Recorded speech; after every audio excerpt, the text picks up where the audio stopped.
Luego de ver pasar presidentes en lapsos cortos de tiempo, el pueblo peruano votó en su mayoría al candidato de izquierda. Pedro Castillo, en menos de un año de gestión, ya tomó decisiones determinantes para mejorar el trabajo de sus antecesores. Sin embargo, una oposición decidida a boicotearlo, sumado a las distintas internas que se profundizan, complican aún más el panorama político del país hermano. Víctor Liza, periodista, docente y escritor, detalló los motivos por los cuales esto sucede y aportó certezas sobre lo que puede pasar aquí y en el resto de la región.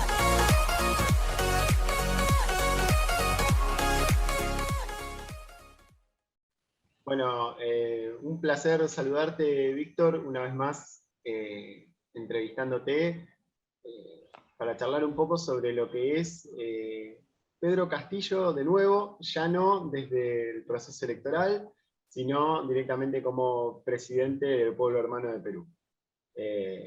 Lo primero que te quería preguntar es en sí sobre las distintas medidas que ha tomado el presidente Pedro Castillo.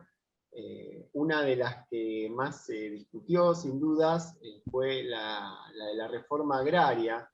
Y la verdad que en cada país de la región se da de una forma distinta esta idea de reforma agraria, porque hay algunos sectores mucho más urbanizados que otros, si se quiere, o bien la idea está demasiado demonizada como para ser llevada a cabo y a los presidentes o a las presidentas ni se les ocurre tocar el tema, por así decirlo. Bueno, eh, me gustaría que le expliques un poco a la gente que está oyendo y viendo esto, y a mí también, soy alguien muy curioso de este aspecto, cómo se lleva a cabo esa reforma agraria y cuánta fuerza necesita un gobierno para plantearla, y bueno, en el caso de Pedro Castillo, cuánto ha requerido para que él la pudiera plantear y llevar a cabo. Bien, Edgardo, ¿qué tal? Buenos días, un saludo también a todos los que nos están escuchando, viendo. En principio, el término reforma agraria en Perú viene del gobierno de Juan Velasco Alvarado, que fue entre el año 1968 hasta 1975, fue un gobierno militar, pero con orientación nacionalista, revolucionaria, distinta a los gobiernos militares de aquella época, ¿no? Siempre en Perú tenemos esto que hacemos cosas a destiempo o contrarias a lo que se ve en el continente, ¿no? Pero bueno, la reforma agraria de Velasco consistió en la expropiación de grandes latifundios en el campo a terratenientes, a gente que tenía mucha acumulación de tierras y decidió dársela a los campesinos que eran explotados por estos mismos terratenientes para que ellos mismos las produzcan, para que las cuiden y para que también puedan obtener una ganancia económica, ¿no? El Perú hasta el año 68 vivía como una especie de semifeudalismo prácticamente. Entonces esa medida se tuvo que tomar por la fuerza, de alguna forma, eh, y grandes cantidades de campesinos, ¿no? La gran masa campesina indígena en el Perú tomó estas tierras, ¿no? Se hizo cargo de ellas, lo cual significó un gran golpe a la oligarquía de la época, ¿no? Que estaba más basada en el agro, ¿no? Ahora lo que pretende hacer Castillo, que si bien ha habido un poco de recuperación de algún sector de parte de las tierras, sobre todo en el sector agroexportador, ¿no? Todavía la gran masa campesina es propietaria de las tierras. Gracias a esa propiedad pudieron hacer organizaciones de lo que llaman ellos frentes de defensa, ¿no? Y lo que quiere ahora Castillo no es quitar tierras a nadie, no ha anunciado que vaya a expropiar, pero sí que va a comenzar a impulsar el agro, a dar algunos beneficios a los agricultores, a los pequeños agricultores en especial, eh, para que puedan tener créditos, para que puedan tener facilidades, incluso lograr que en muchos de los casos los campesinos puedan eh, producir de tal forma que puedan exportar hacia el exterior, ¿no? Esa es un poco la idea del gobierno, porque después de Velasco, bueno, han pasado varios gobiernos, varias décadas, ¿no? Aproximadamente unos 50 años, y lo que ha ocurrido es que muchas veces los campesinos han producido más que para su propia subsistencia, ¿no?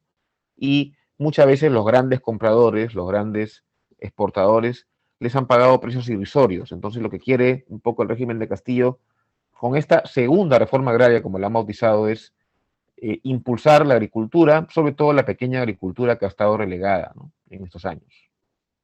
Este de Pedro Castillo se revela, por lo menos en la información que llega a nuestro país, que a veces se licúa, se diluye tanto por los distintos medios hegemónicos, como ya hemos charlado en otras entrevistas, como un gobierno que tuvo que girar muchas veces dentro de su propio eje, ¿no? Ahora, ¿se puede hablar de un viraje de Pedro Castillo o es más bien un consenso entre las partes, teniendo en cuenta que también Pedro Castillo tuvo que luchar mucho, por ejemplo, para ser reconocido como presidente del Perú, aún sabiendo el resultado, como también hemos charlado en otras entrevistas, aún sabiendo el resultado de la elección, ¿no? Entonces, esto es una forma de consensuar con las otras fuerzas, dado que también tiene pocos representantes en la legislatura, o es directamente un giro de 180 grados de las ideas de Pedro Castillo. Yo creo que es más un consenso con otras fuerzas, es lo que ha tenido que llegar un poco a conclusión, ¿no? Castillo es un sindicalista del magisterio y como sindicalista ha tenido que estar acostumbrado a negociar para poder lograr sus objetivos.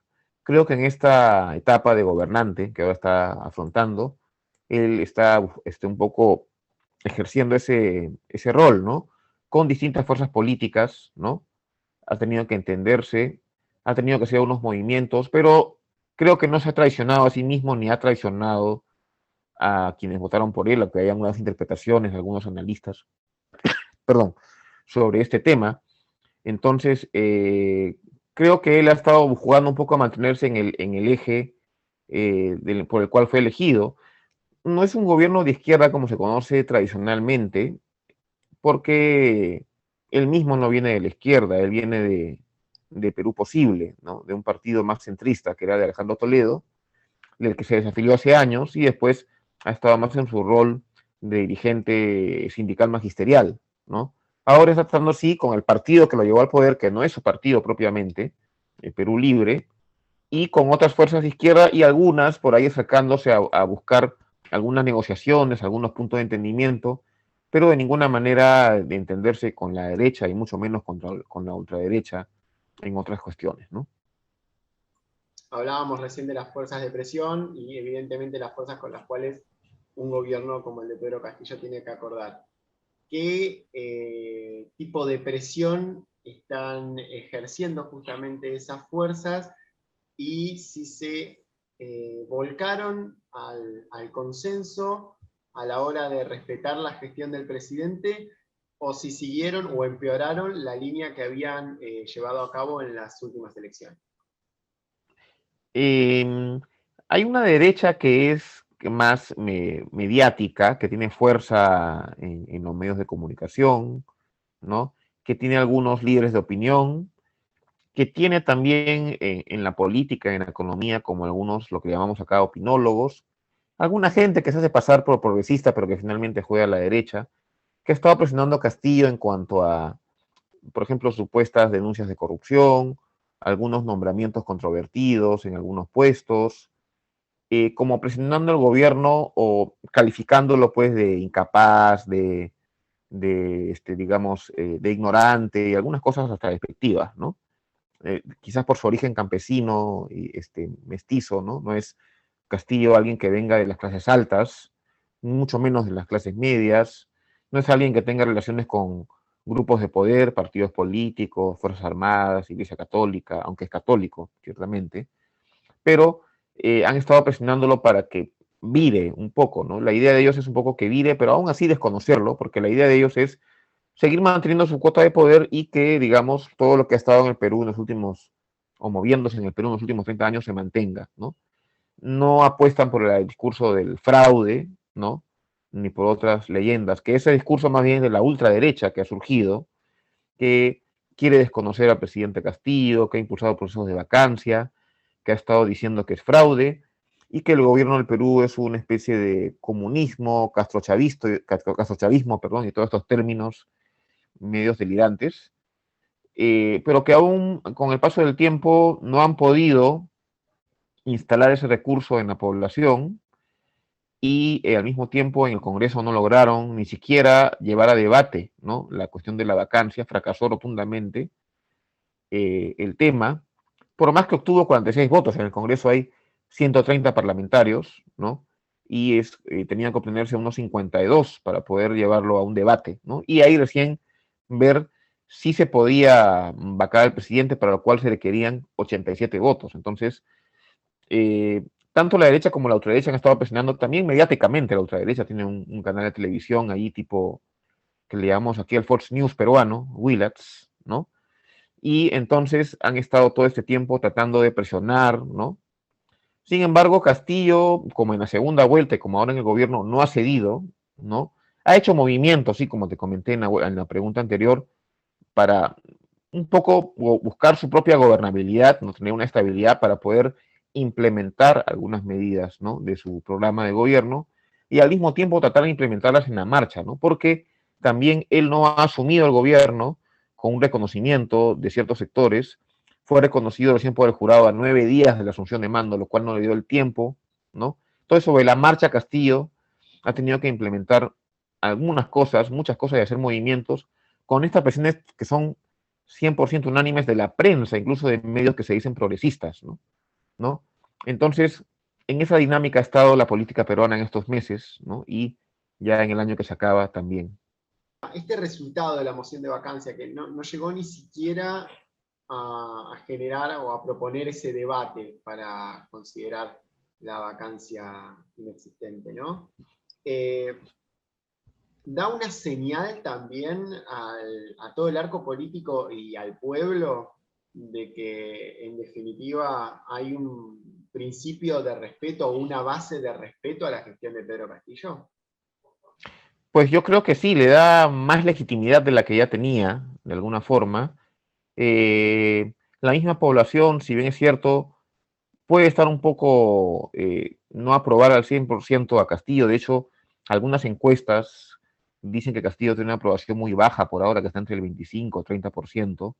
Creo que es producto un poco más de la nada mediática, son encuestas más limeñas que en el interior del país. Creo que ya en este momento empieza una suerte de estabilidad, ¿no?, para Castillo, que ahora tiene que hilar un poco más fino en cómo mantiene esa estabilidad para de pronto poder comenzar a implementar algunas medidas más concretas que las que ya ha venido anunciando, ¿no? Creo que eso le da una base en el Congreso mismo. Creo que está aprendiendo un poco a entenderse, no solamente con las bancadas que no son tan afines a él y que por ahí le han dicho, bien, Castillo, somos oposición, pero no vamos a permitir que te vaquen, ¿no? O algo así, sino también con la propia bancada de Perú Libre, con la que ha tenido algunas desavenencias, ¿no? Al final la propia bancada ha tenido que ceder y apoyar al presidente en cuanto a su no, a la no vacancia, y parece que están volviendo a entenderse de alguna manera. Entonces, al parecer el futuro no es que hay que tener optimismo, pero sí da un poco más de tranquilidad, porque también Perú en los últimos 5 años ha tenido 5 presidentes, ¿no? Ha habido muchos procesos de vacancia. La misma clase política y la ciudadanía están algo cansadas de ese tira y afloje constante que no da estabilidad para muchas cosas, ¿no? Y también a aprender a respetar los principios de la democracia, ¿no? Si alguien ganó, pues le corresponde gobernar por un periodo, y a los que no estuvieron de acuerdo con el vencedor, pues ser oposición, ¿no? Por el tiempo que corresponda, ¿no? Y como ha sido hasta antes de estos últimos años, ¿no? En la democracia peruana. Entonces, creo que viene una nueva etapa, un poco más tranquila al parecer. De hecho, la ultraderecha no va a cesar en sus intentos de seguir con esto, pero también va a tener que medir un poco el impacto político de su performance, porque cierta gente ya, también el Congreso es muy impopular, y va a decir, bueno, están dedicándose todo el tiempo a presentar mociones de vacancia y no se ve que trabajen por el país, ¿no? Entonces, allí vamos a ver cómo se va la cosa, ¿no? Teniendo en cuenta un poco la cuestión interna que mencionabas recién, en la izquierda tuvimos o asistimos, mejor dicho, a un movimiento que terminó siendo un movimiento completo en el marco ministerial de la gestión de Pedro Castillo, pero que empezó con un gran debate entre Pedro Castillo y otro factor muy importante de la izquierda, que se supone que había estado en campaña con Pedro Castillo en su momento. Y también quiero llevar un poco por este lado, por cuál es ese tipo de debate, o qué se está debatiendo fundamentalmente, yendo al hueso. Y también te quiero preguntar si ese debate tiene que ver también con una posible agenda de género que se hubiera imaginado, o una agenda de justicia social vinculada también a la agenda de género, que se hubiera imaginado con un gobierno de izquierda. A ver, yo creo que allí Castillo, como ya he dicho, sabe negociar, sabe muñequear, como decimos acá. Entonces, algunas cosas posiblemente se van a dar. En su campaña tenía un discurso en esos temas más conservador. Pero Castillo es una persona inteligente, ¿no? Hábil para estas cosas, y él en algunos casos va a comenzar a ceder. De hecho, ha colocado a gente del Partido Nuevo Perú, que es de Verónica Mendoza, que es una izquierda en estos temas un poco más cercanos a estas agendas.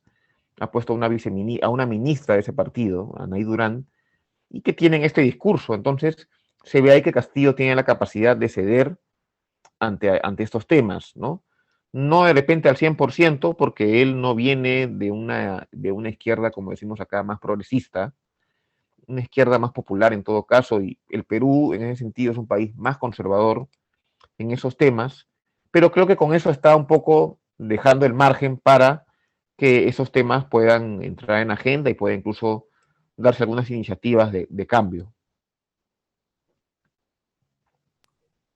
En lo que es, ya nos vamos metiendo en el terreno de lo que son la justicia y los medios, que siempre, incluso cuando hemos charlado, te he dicho tercer y cuarto poder, porque veo que tiene mucha relevancia, incluso también en el Perú, más allá de que en otras entrevistas vos me has marcado que por ahí no le da tanta entidad, hoy en día al menos, el pueblo peruano, a todo esto, ¿no? Mencionabas hace un ratito un noticiero, yo te menciono El Comercio, que es uno de los El medios comercio. más leídos aquí en este país, al menos de Perú.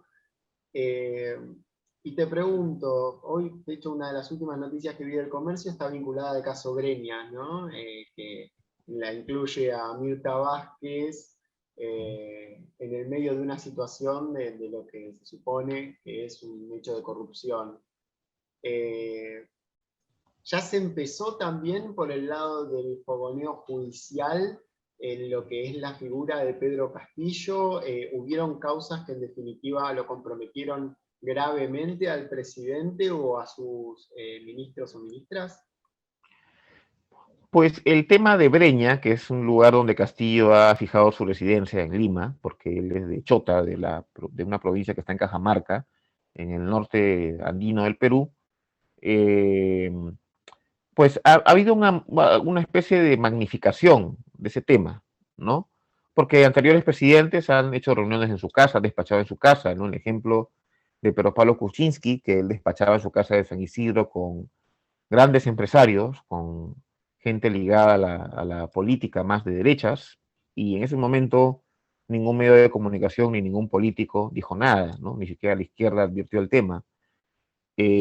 Otros presidentes también han recibido, como Alan García, ¿no? En Palacio de Gobierno, a empresarios de la empresa Odebrecht, ¿no? Que ha tenido todos estos escándalos de corrupción en América Latina, y sin embargo en ese momento nadie dijo nada. Claro, después, cuando Alan García ya no era presidente, se comenzó a destapar todo, y ahí recién, como ya no servía mucho a los intereses de las grandes corporaciones, pues ya se podía usar como tema, ¿no? En el caso de Castillo hay que investigar, sí, de qué se trató. No es un tema, a mi parecer, tan grave, ¿no? De corrupción. Sí creo que el presidente tenía que tener más cuidado en cómo, digamos, cómo utiliza los espacios, ¿no? Tanto el Palacio de Gobierno, que es la sede de la presidencial, como en su domicilio. O sea, saber a quiénes recibe, saber cómo los recibe también, y manejar un poco los protocolos. Creo que eso con el camino está aprendiendo a manejarlo como gobernante nuevo que es, y creo que todos los gobernantes en algún momento, cuando asumen, tienen esas pequeñas dificultades al principio. Como repito, creo que es un tema magnificado por la prensa para hacerlo parecer como algo oscuro o un tema subrepticio, ¿no? Pero no, en mi parecer, y algunas personas tampoco se ve así, ¿no? En lo que es, ya nos vamos metiendo en el terreno de lo que son la justicia y los medios, que siempre, incluso cuando hemos charlado, te he dicho tercer y cuarto poder, porque veo que tiene mucha relevancia, incluso también en el Perú, pero básicamente hay alguna muestra de reconocimiento de legitimidad en Pedro Castillo, o hay más una caricaturización de su imagen presidencial. Yo creo que es más lo segundo. Efectivamente ya lo reconocen como presidente Pedro Castillo, hablan del presidente, ¿no? Creo que esa parte no hay ningún problema. Sí hay como una caricaturización, pero siempre una constante andanada de cómo qué sacamos hoy día para perjudicar al gobierno. O sea, todos los días hay esa dinámica, ¿no? En especial de los grupos más grandes, como el Grupo del Comercio. El Diario del Comercio es el principal emblema, con otros diarios, ¿no? Sabemos cómo se maneja la prensa en América Latina, tienen como redes, ¿no? A públicos a los cuales se dirigen, y también poseen, pues, Como grandes Clarín canales de aquí en televisión. Argentina. Como Clarín, exacto, como Clarín Argentina. El grupo Clarín también, una vez vi un organigrama que tenía como un pulpo, ¿no? De un conglomerado de medios, ¿no? Igual, el comercio ha logrado tener esa fortaleza, ¿no? Maneja el canal América Televisión, que es el principal de aquí, otro de noticias que es Canal N, y la dinámica es siempre la oposición al gobierno todos los días, ¿no? Hay otros medios también, otros canales, otros periódicos, casi hay una unanimidad de oposición, que bueno, por lo menos yo nunca había visto antes al gobierno. Muy pocos diarios por ahí, hay un diario Uno, que es de izquierda, más de izquierda, pero que es muy pequeño en realidad y no tiene la fuerza como para enfrentar la sonada mediática. Y por ahí algunos pequeños periódicos que se han ido creando, pero todavía no tienen la fuerza que tiene, pues, el Grupo del Comercio, y otros conglomerados mediáticos. ¿Cómo se maneja la pauta mediática en Perú? Precisamente Castillo, cuando entró al gobierno, antes de que asuma, había una política, pues, del Estado de poner publicidad en los medios, ¿no? Y Castillo ha preferido dárselo más a medios de regiones, y también por ahí viene un poco el descontento constante de grupos como el Comercio, ¿no? De que antes eran casi para todos ellos la pauta publicitaria, y ahora ya no es así, ¿no? Ya no hay. Y aparte, el Grupo Comercio ya tiene problemas económicos. En los últimos años tiene caídas en ventas, ha tenido que deshacerse de algunos negocios aparte, ¿no? De la cuestión periodística. Y sí, la pauta publicitaria a partir del gobierno de Castillo ha cambiado, ¿no? Ya no es la que se dio en todos los gobiernos desde el año 2000 por lo menos. Sí. Me imaginé un poco porque, bueno, sin ir más lejos, aquí en mi país, en su momento el presidente Néstor Kirchner contaba que se empezó a llevar mal, por decirlo de alguna forma, Clarín con el gobierno oficialista de ese entonces, por un lobby, en palabras de él obviamente, que le estaba pidiendo el dueño de Clarín, para que se fusione Clarín con Telefónica, cosa que después terminó pasando, ¿no? Igualmente, el poder que terminan teniendo los medios también está muy vinculado a la justicia, ¿no? En ese sentido, ¿se conocen casos que hayan por lo menos trascendido en estos medios que decimos que por ahí son más chicos y de izquierda y apenas pueden como bancarse con su propio capital, que terminan como mostrando estas investigaciones? ¿Hay casos conocidos de algunos medios hegemónicos vinculados con patas de la justicia, por decirlo de alguna forma? Pues eh, no se ve tanto como, por ejemplo, sí se ha podido ver en Argentina, ¿no? Lo que se hablaba mucho en la época del kirchnerismo, del partido judicial, ¿no? Que era como una especie de conglomerado de la justicia, vinculado también a medios de comunicación, como que jugaban en pared, ¿no? Acá se ha visto esto, pero de manera muy subrepticia y no necesariamente con medios grandes como El Comercio. Puede que con algún canal de televisión sí se ha visto esto de que, por ejemplo, un fiscal de pronto sale con una denuncia y al día siguiente el medio de comunicación tiene todo y lo difunde, ¿no? Esto se ha dado con, no solamente con El Comercio o Canal 4, que es América Televisión, sino con algunos medios que son de investigación, algunos medios que son web, que digamos, trabajan más en la web, ¿no? Que son medios de investigación periodístico, pero que tienen un financiamiento, algunos vienen de ONGs que son de Estados Unidos y otros también tienen financiamiento de los Estados Unidos. Entonces allí hay un vínculo que todavía no está muy probado. Tengo como una especie de hipótesis, hasta podría ser como un mapita de repente para ir entrañando los hilos, pero todavía no está muy al descubierto, ¿no? Se habla mucho de eso y no se criticaba antes porque en los últimos 5 años estos medios destapaban cosas contra Keiko Fujimori, ¿no? Claro, Keiko Fujimori no le cae bien a la mayoría, entonces, qué bueno que saquen estas cosas, ¿no? Pero cuando uno va desentrañando un poco de los casos, sobre todo el caso Lavajato, pues se da cuenta que se ha manejado un poco más políticamente, ¿no? Sin desmerecer que, por ejemplo, la señora Keiko Fujimori tenga responsabilidades en todo lo que se le acusa, ¿no? Pero ha sido más utilizado como arma política más que como una especie, digamos, de investigación independiente, como se pone entre comillas muchas veces.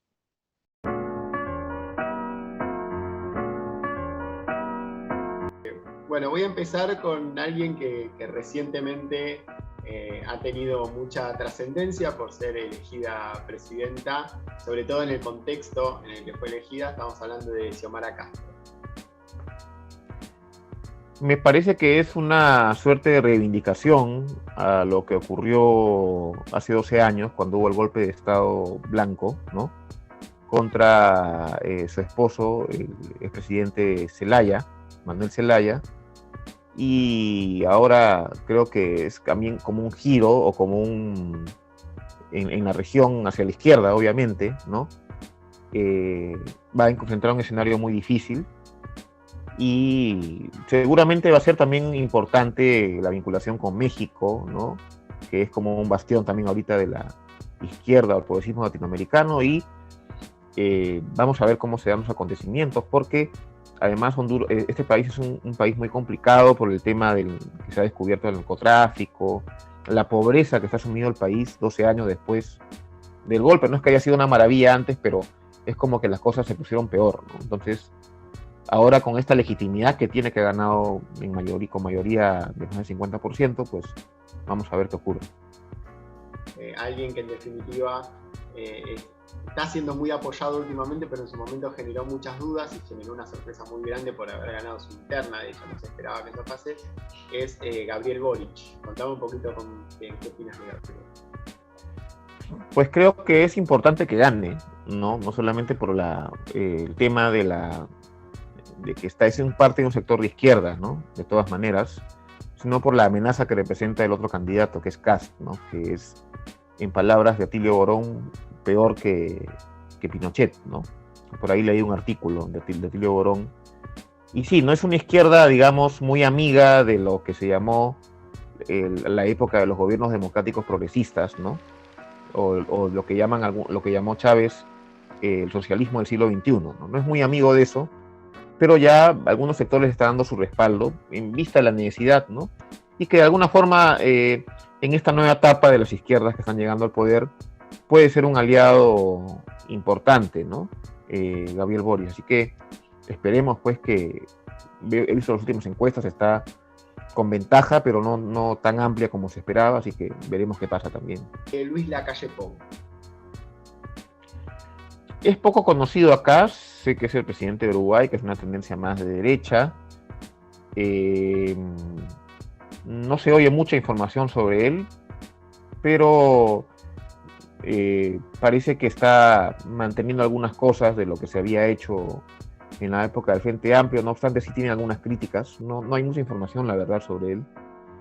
pero tampoco se le ve con mucho peso en la región, ¿no? Como pudo haberlo tenido, por ejemplo, Mujica cuando fue presidente, ¿no?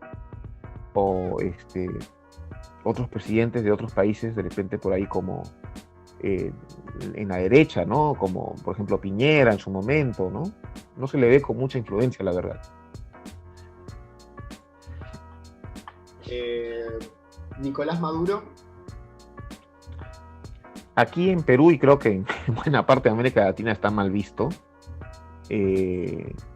más que nada por la andanada mediática, pero también hay que comprender que además de posibles errores iniciales que puede haber cometido en sus primeros años, está el tema del cerco económico que le ha puesto Estados Unidos, ¿no? Creo que es una situación muy complicada, pero que ha tenido de alguna forma la capacidad de poder mantenerse en el poder gracias a su alianza con las Fuerzas Armadas, que ya venía desde Chávez, ¿no?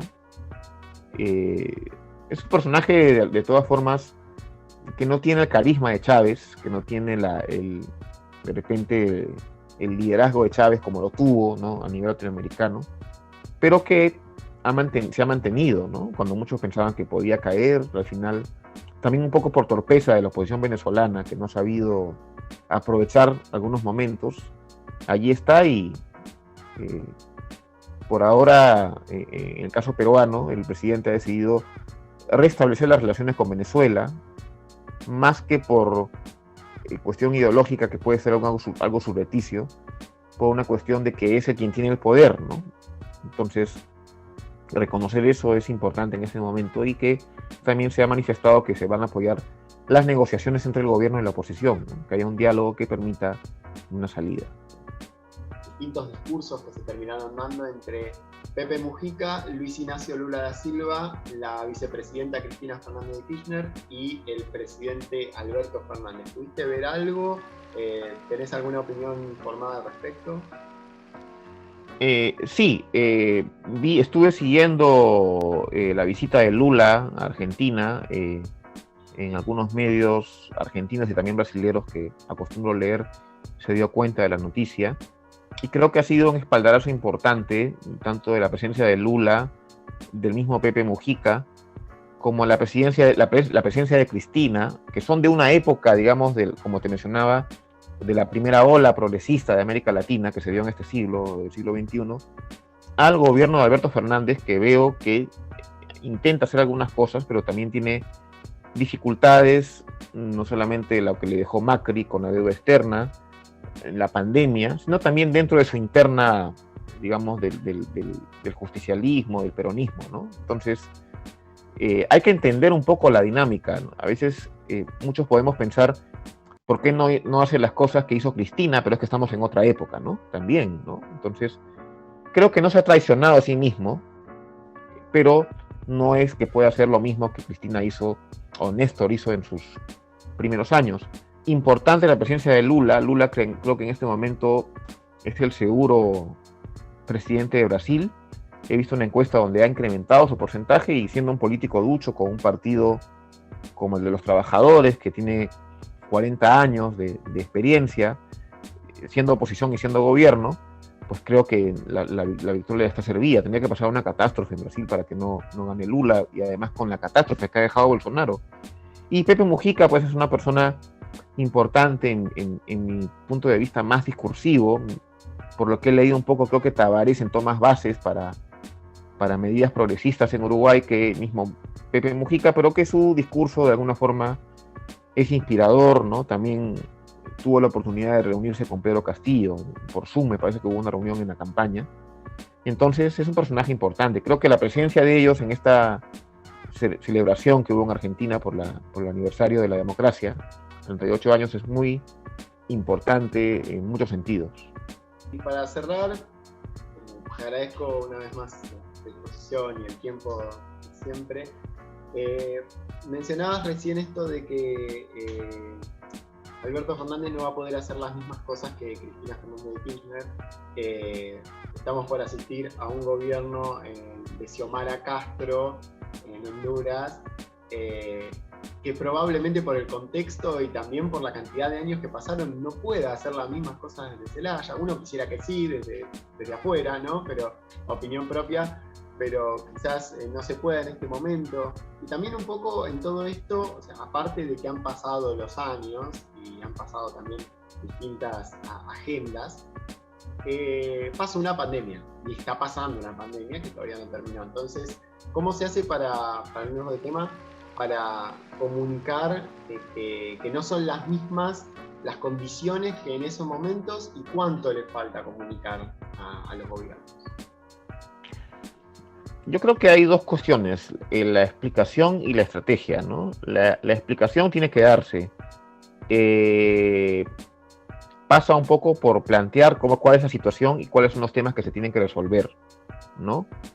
Y creo que eso muy claramente lo ha hecho, por ejemplo, y pasa un poco a hablar de la estrategia, el presidente mexicano, Andrés Manuel López Obrador, ¿no? Él no está haciendo un gobierno de izquierda, de hecho, yo lo veo más como un gobierno nacional popular, pero está implementando medidas, aún dentro de la crisis de la pandemia, que han logrado que los mexicanos le den una aprobación, he leído por ahí hace poco, que supera el 60%, casi 70%, ¿no?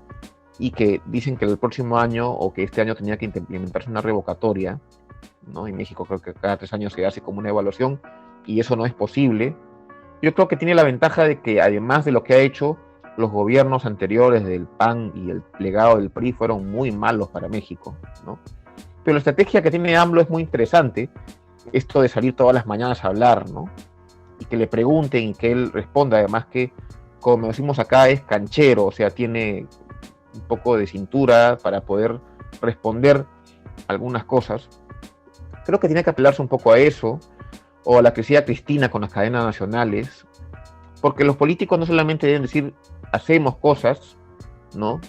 Sino también comunicar las cosas que hacen y explicar por qué las hacen, ¿no? Eso creo que es muy importante, es una lección para todos los presidentes, incluido el de Perú, Pedro Castillo, que creo que también uno de los defectos de su gestión es más que hablar en actos públicos, pero no da entrevistas, no da declaraciones. Creo que debería salir un poco más a hablar.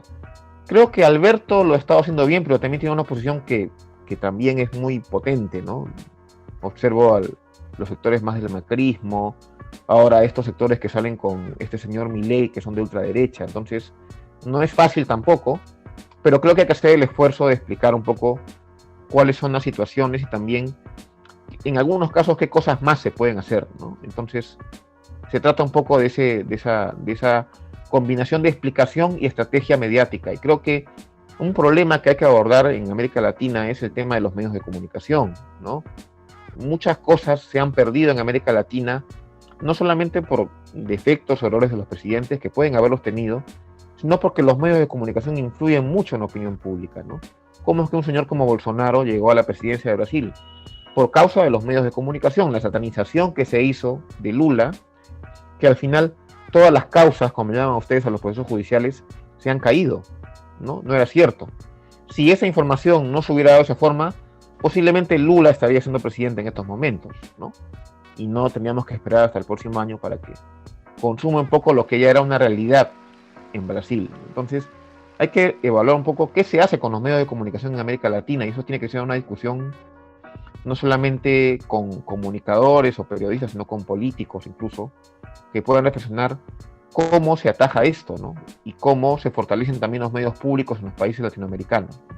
Aquí en Perú, por ejemplo, el tema de los medios públicos, pienso que se tiene que dar un paso adelante a tener algo así como se tiene en España o en Inglaterra, que son fuerzas que contienen lo que hacen los medios hegemónicos, que vienen más de intereses privados, ¿no? Entonces, creo que por ahí va el camino. Víctor, te agradezco muchísimo tu participación y bueno, espero contar con vos próximamente.